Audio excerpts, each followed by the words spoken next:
दोस्तों, आज अटल बिहारी वाजपेयी जी का 100वीं जयंती दिवस है।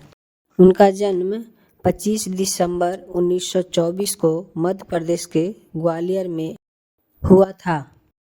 आज 25 दिसंबर, आज का यह दिन पूरा देश अपने भारत रत्न अटल बिहारी वाजपेयी को ऐसी आदर्श विभूति के रूप में याद कर रहा है जिन्होंने अपनी सौम्यता, सहजता से और सहृदयता से करोड़ों भारतीयों के मन में खास जगह बनाई। पूरा देश उनके योगदान के प्रति कृतज्ञ है, उनकी राजनीति के प्रति कृतार्थ है।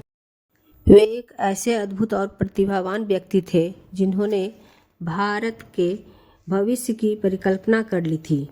उनकी सरकार ने देश की टेलीकम्युनिकेशन और दूरसंचार की दुनिया में तेजी से आगे कदम बढ़ाया।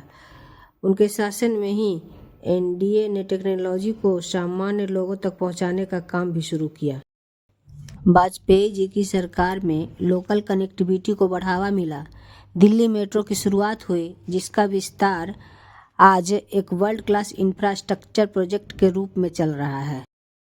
उन्होंने अपने कार्यकाल के दौरान 2 ऐसे धमाके किए जिससे दुनिया को यह पता चल गया कि भारत अब दबाव में आने वाला नहीं है। उन्होंने 2 ऐसे परीक्षण किए, पहला 11 मई 1998 को और दूसरा किसी की परवाह न करते हुए फिर 13 मई को परमाणु परीक्षण का एक और धमाका कर दिया।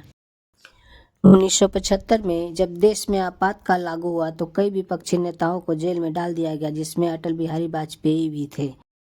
18 महीने जेल में रहे। इस दौरान उन्होंने कविता के रूप में इंदिरा गांधी की खूब आलोचना की। एक दौर वो था जब विदेश मंत्री थे अटल बिहारी वाजपेयी और संयुक्त राष्ट्र में अपनी बात हिंदी में रखी थी। ऐसा पहली बार हुआ था जब किसी ने अपनी बात संयुक्त राष्ट्र में हिंदी में रखी हो। अब मैं अटल जी की हास्यास्पद और संवेदनशील बातें बताती हूँ। एक बार वे पाकिस्तान गए हुए थे। वहाँ की रिपोर्टर ने उनसे कहा, वाजपेयी जी, मैं आपसे शादी करूँगी, लेकिन हमारी एक शर्त है, आप मुझे मुँह दिखाई में कश्मीर दे देंगे।